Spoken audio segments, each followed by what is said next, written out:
Ali Bassi, Ali Bassi, Ali Bassi. Salam alaikum wa rahmatullahi wa barakatuh, mes chers frères et sœurs en islam. Une chose qu'on ne doit pas négliger, c'est bien sûr la conquête de la science islamique. Apprendre n'importe quelle science, que ce soit celle de la dunya, que ce soit n'importe quoi qu'on apprend à l'école ou bien personnel, c'est bien, c'est bon. Mais une des meilleures connaissances que l'on peut apprendre, c'est bien sûr la science islamique, apprendre notre religion, Inch'Allah. Donc on va passer, Inch'Allah, puisque je suis en train de feuilleter un gros livre que tout le monde devrait avoir à la maison, Inch'Allah. C'est Riyad as-Salihin de l'imam An-Nawawi. Et puis dans ce livre, Machallah, il y a un chapitre, c'est les mérites de la science. Donc je ne vais pas tout nommer, mais je vais passer à travers quelques versets du Coran et hadith qu'il y a là-dedans. Donc Allah a dit et dit, excusez-moi, donc je commence. Donc Allah a dit et dit, Seigneur, accorde-moi davantage de science. Dans le Coran, 20, ayat 114. Et puis Allah encore dit, est-ce que ceux qui savent et ceux qui ne savent pas se valent? Donc ça c'est dans le Coran 39, ayat 9. Et Allah encore dit dans le Coran, Dieu élèvera de plusieurs degrés ceux d'entre vous qui croient et ceux qui ont reçu la science. Donc Allah élève ceux qui ont reçu la science. Et puis ça c'est dans le Coran 58, ayat 11. Et puis Allah encore dit, parmi ses serviteurs, seuls les savants craignent vraiment Allah. Et ça c'est dans le Coran 35, ayat 28. Donc ceux qui craignent vraiment Allah, c'est ceux qui connaissent vraiment Allah et ceux qui connaissent vraiment justement en quoi consiste notre religion. Et puis quelques hadiths, le prophète alayhi salatu wassalam a dit que lorsque Allah veut du bien de quelqu'un, il lui accorde la compréhension de la religion. Donc si toi mon frère, ma soeur, tu étudies la religion et tu comprends cette religion, mashallah, eh bien sache que c'est que Allah il t'aime. Il y a aussi un autre hadith, Inch'Allah, le prophète alayhi salatu wassalam a dit, par Dieu, quand Dieu guide par toi un seul homme, cela t'est plus profitable que les biens de ce monde, mashallah.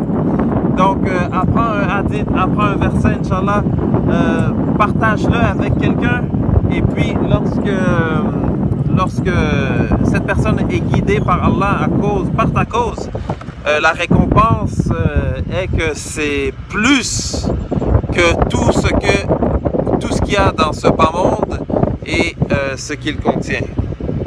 Et puis le prophète alayhi salatu wassalam a dit aussi, transmettez de ma part ne fût-ce qu'un verset et parlez des fils d'Israël sans aucune gêne. Celui qui ment sciemment à mon détriment, qu'il s'attende à occuper dès maintenant sa place en enfer.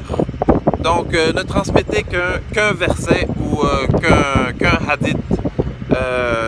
Inch'Allah, tout le monde pourrait faire ça. On est tous des ambassadeurs de l'islam.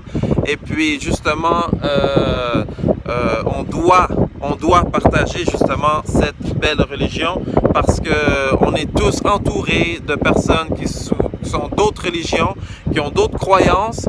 Et puis ces gens-là vont venir au jour du jugement dire pourquoi tu n'as pas partagé justement ta connaissance avec moi, pourquoi tu m'en as pas parlé. Donc on va être tenu responsable. Donc c'est à nous de passer le message, de faire la dawa, Inch'Allah. Et puis Abu Huraira a rapporté que le prophète alayhi salatu wassalam a dit, celui qui entreprend un voyage en quête d'une science, Dieu lui facilite la voie vers le paradis.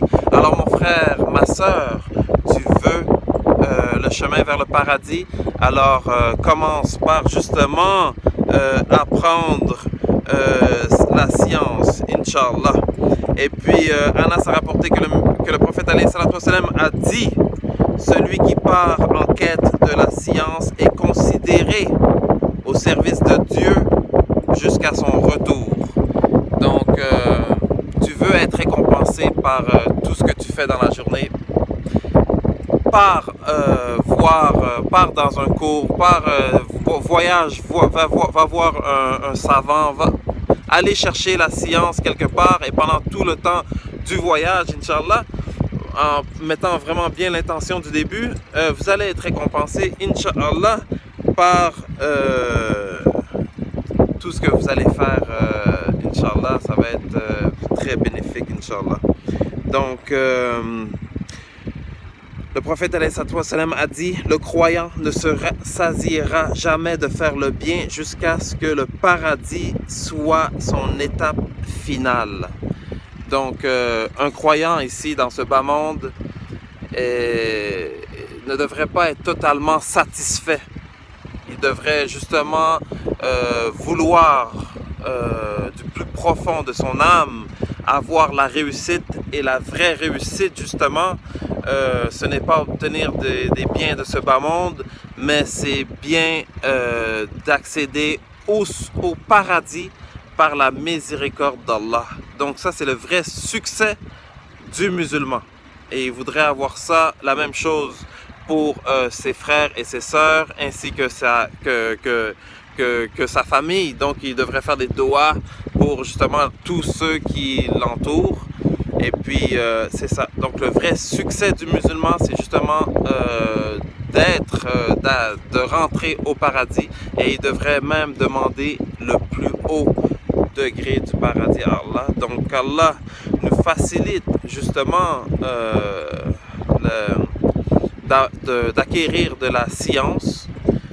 Nous, c'est très facile, on a tout sur internet, on a plusieurs livres à la maison qu'on ne lit pas. Donc prenez un temps, le ramadan vient de terminer,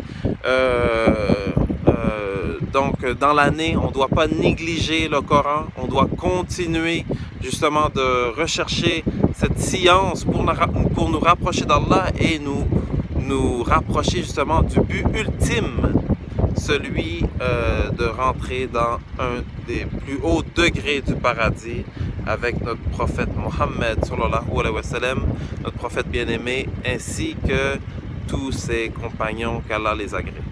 Donc, salam alaikum wa rahmatullahi wa barakatuh.